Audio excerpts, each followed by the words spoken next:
Welcome back everyone. This time, part 2 na tayo ng Taipei trip natin.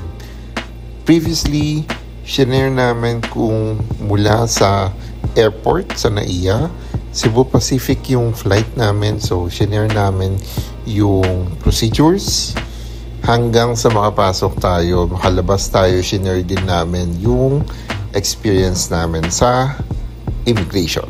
Alright, so we have landed sa Taipei, February 10, Chinese New Year or Lunar New Year.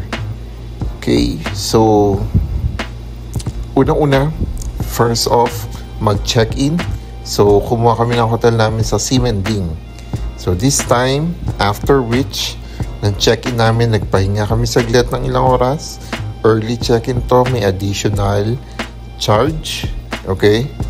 So, kasi madaling araw ngayong flight namin. So, right now, i-share namin anong itsura ng Ximending kapag Lunar New Year. Okay? So, shopping district ang Ximending dito sa Taipei City. Hindi lang to yung shopping district nila, pero isa to sa isa sa pinakakilalang shopping district. Titignan nyo naman, sunod-sunod yung mga stalls, shops, no, and even the food stalls. So, sa mga souvenir area, ayan, makikita nyo to. Taiwan, #1 souvenir daw yan. Iba't ibang flavor pa. So, choose your flavor and bili na. Ayan, so, makikita nyo, maraming shops. Tuloy-tuloy yan. Meron ding donkey dito, Don Quixote ng Japan. So, meron din siya sa Taipei. Right? Meron ding donkey, ang alam ko sa Korea. No? Ayan. So, Don Quixote, kilala yun na shop sa Japan. Okay, so libot-libot muna kami dito sa Ximending area. Maraming tao naman siya, actually. Even in the afternoon, mas dumami yung tao. Siguro nga kasi, di ba, New Year to, so puyat yung mga tao because of the New Year's Eve sa lubong, ganyan. Lalaki ng mga prutas dito. Yung atis na yan, napakalaki niyan. Pero yung mga kamay ko parang longganisa.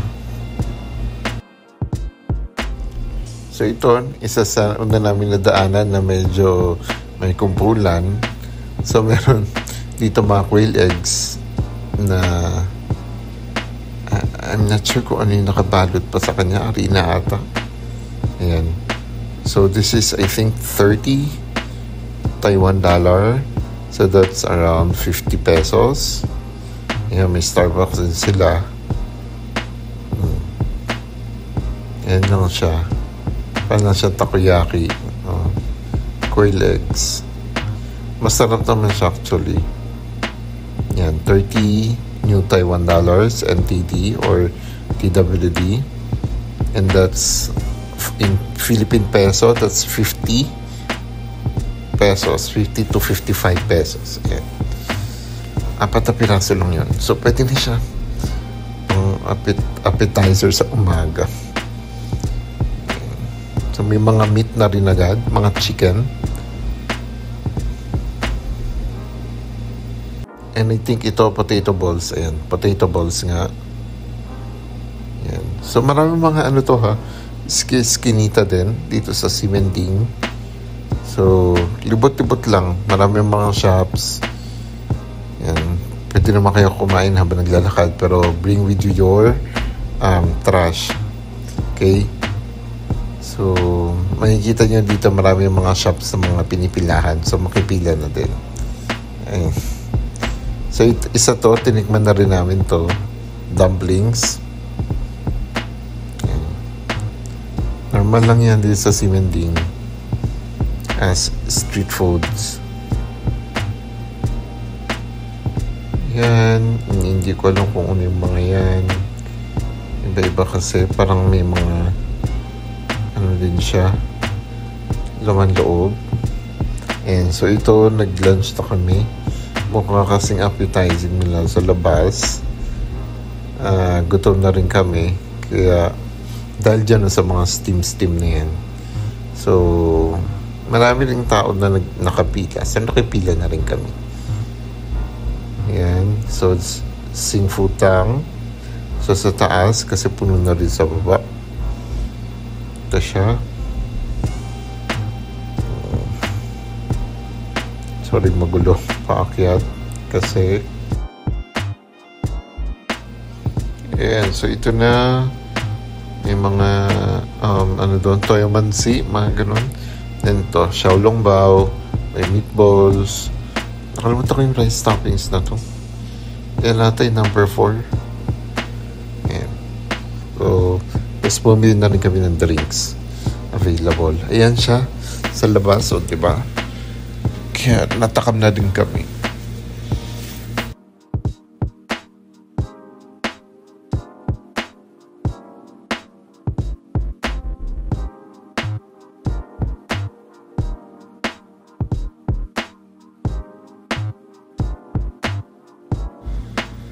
Ito naman, isa talaga to sa may mahabang pila dito sa Ximending. Kung makita nyo to, no?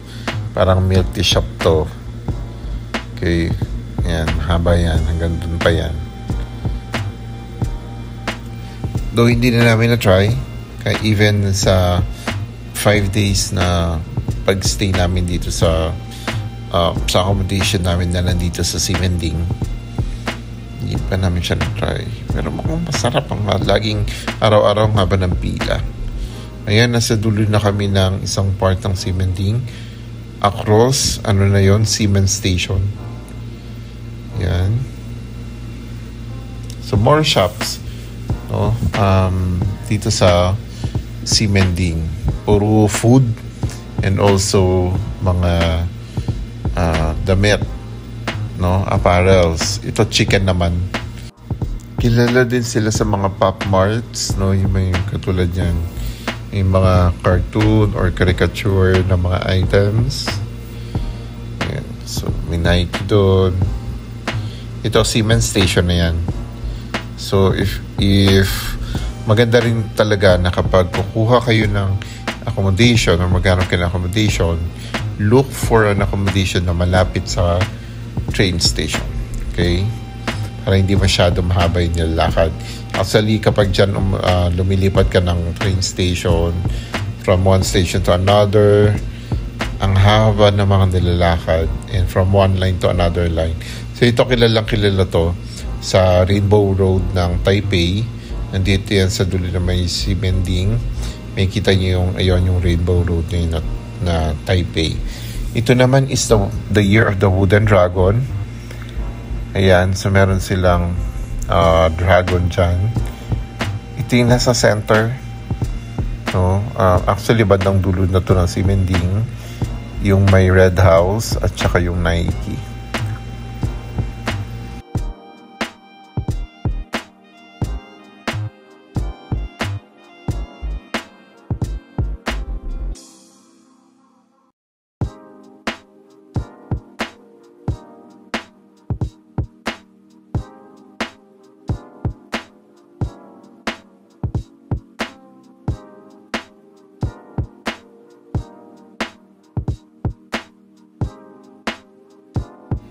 Okay, nasa labas lang tayo ng Siemens Station, dun sa may Wooden Dragon, sa may Red House. Ayan, yan siya. And then, yung Wooden Dragon. Dun sa kabila, yung dun sa may Rainbow Road, yun yung papasok ng Ximending.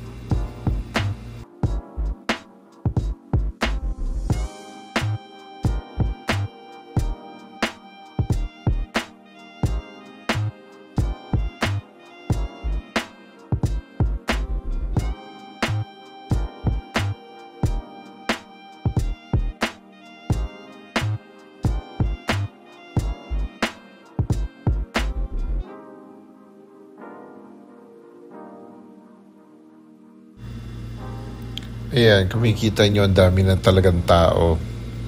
So it seems like hindi pala lahat is umuwi. Or siguro kaunti pa to. So, I don't know kung gaano ba talaga kadaming tao sa Taipei City. Yan, nadaanan na naman namin to. Gusto nyo ba i-try? Maraming ganyan iba't iba flavor pa. I haven't tried kasi hindi ako bumili. Ayun. Pero if ever nabibili ako yung matcha, nahilig kasi ako sa matcha. Ayan, isa to sa Ali, dito sa Simending.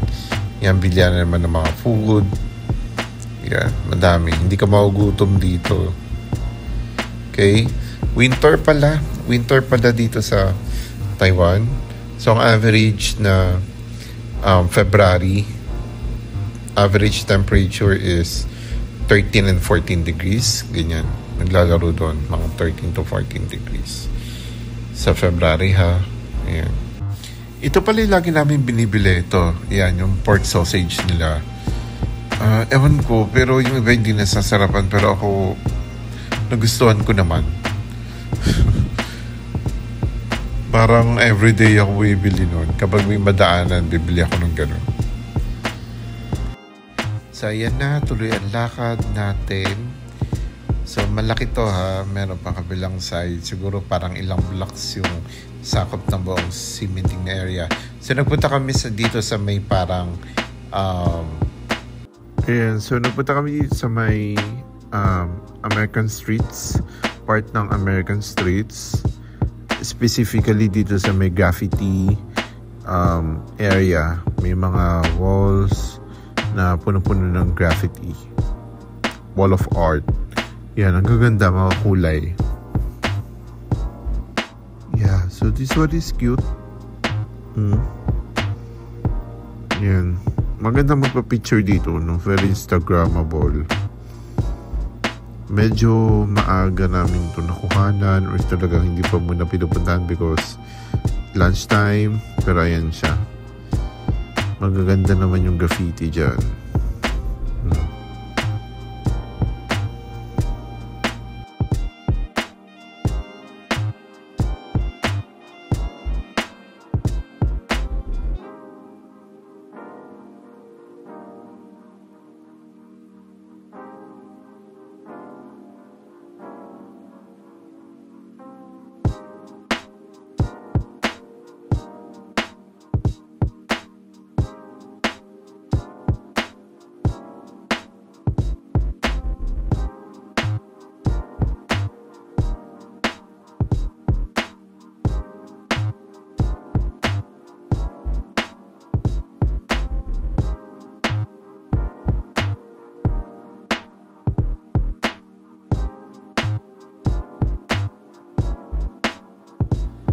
So, lumabas na kami ng Simending Walking District or Shopping District.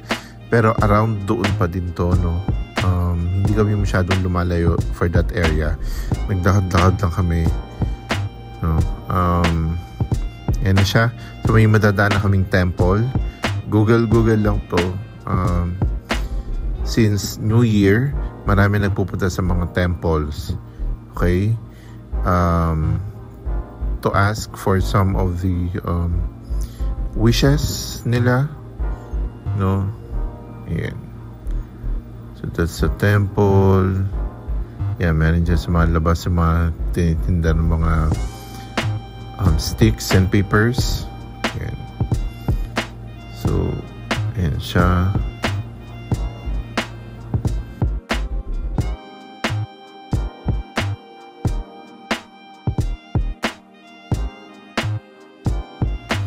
Walking farther, napunta na kami dito sa may isa sa market, night market dito.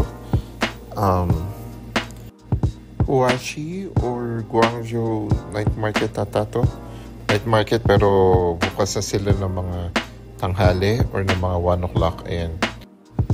Based on research, ito yung parang night market or food walking market nila na maraming exotic food choices. Okay, may mga nadaan na kaming ahas. Yan, binibenta. Yan. Kasi ano din naman dito, okay din kumain. Pero kapag napunta ka na ata doon sa smelly tofu ba yun? Ayan, hindi talaga siya maganda or hindi talaga siya nice amuyin, no? Sakit sa ilong. Okay? Pero masarap.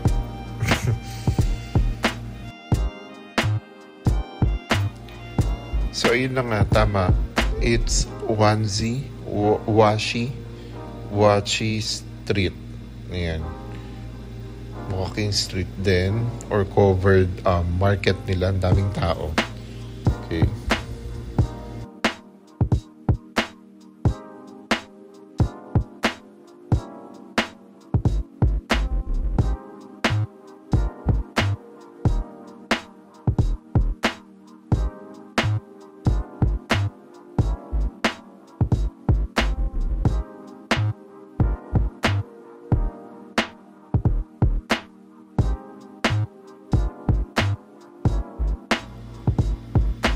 Yan. So, ito naman, madadanan yun. Ang daming mga food spa sa Taipei. Kasi nga, puro lakad din ang gagawin nyo. Para itong Japan and Korea, especially kapag ang mode of transport mo is trains, subways, lakad kung lakad naman talaga. Transfer from one line to another line, from station to station, lakad yan. Kaya maraming mga food spa stalls dito. Mura naman and magaling din naman sila mag-massage.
Ito, another temple to, Longshan Temple. Mas malaki to kaysa doon sa kanina.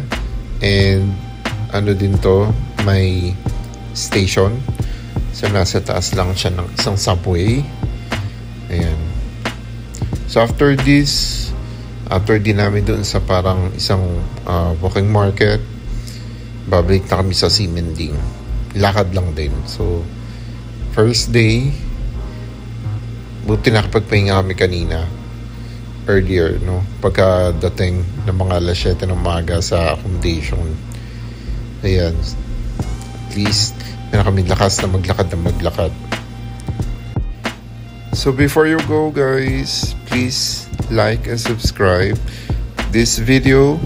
Meron pa tayong mga part 3, 4, 5, 6, 7, 8, 9, 10. regarding sa Taiwan trip namin. So thank you, like and subscribe. Bye-bye!